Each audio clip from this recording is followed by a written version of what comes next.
El Contrato Internacional de Transporte de Mercaderías por Mar es aquel en el que el naviero o el operador se obligan ante el embarcador o cargador a trasladar, mediante el pago de un flete, la mercancía de un punto a otro y entregarla al destinatario o consignatario. Las cosas no suceden tan fácil como parece. Se necesitan reglas, porque entre el comprador y el vendedor existe una relación jurídica. Pero, ¿qué pasa con el transportista y el cargador de las mercancías? De esa relación jurídica nace el Contrato de Transporte Marítimo, también conocido como Contrato de Transporte Internacional de Mercaderías. En virtud de que el comprador y el vendedor convienen el medio de transporte para el caso de que sea transporte marítimo, aplican las siguientes reglas según el estado en que se encuentran. Reglas de La Haya, Visby, reglas de Hamburgo y reglas de Rotterdam. Es importante señalar que la aplicabilidad de estas está supeditada a que exista un nexo causal entre las partes y los estados contratantes. Reglas de La Haya Visby. No se define lo que es un contrato de transporte internacional de mercadería, dándosele una importancia especial al conocimiento de embarque. La aplicabilidad de las mismas depende del lugar de la emisión del conocimiento de embarque, o si el puerto correspondiente está en un estado contratante. Respecto a la responsabilidad por pérdida de la carga, se establece una responsabilidad denominada de gancho a gancho, es decir, que la responsabilidad del naviero comienza desde el enganche en el puerto de embarque hasta su descarga en el puerto destino.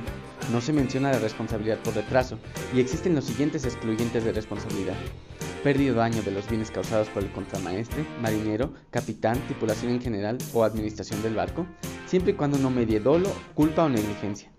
La responsabilidad frente a terceros está limitada a aquellas personas que están relacionadas con el negocio jurídico, con independencia de lo establecido en otros cuerpos jurídicos.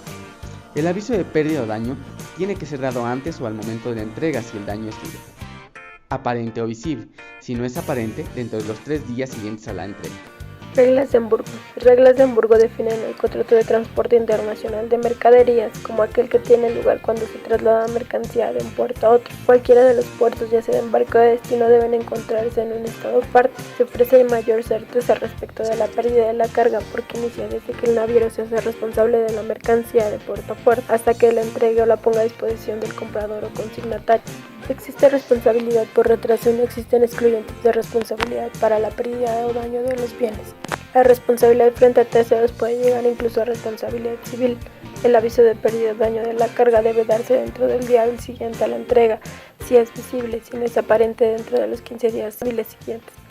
Dentro de los documentos contractuales, el naviero inmediatamente después de recibir los bienes tiene que emitir el conocimiento de embarque, indicando si está de acuerdo o no. Reglas de Rotterdam. En estas reglas se define el contrato de transporte, implicando que éste sea de un punto a otro, abriendo la posibilidad al transporte multimodal. El lugar, puerto de embarque o de llegada, tiene que estar en un estado contratante. En relación a la responsabilidad por la pérdida de la carga, el naviero es responsable de la mercancía de punto a punto, hasta que entregue o ponga a disposición la mercancía, existiendo la posibilidad de que la entrega se haga a una autoridad. No hay excluyentes a la pérdida o daño a la carga. El aviso de pérdida o daño debe darse antes o al momento de la entrega si el daño o pérdida es aparente. Si no es aparente, dentro de los 7 días siguientes a la entrega. En cuanto a los documentos contractuales, al tratarse de un transporte multimodal, puede haber un documento que reúna las características del conocimiento de embarque. Adiós.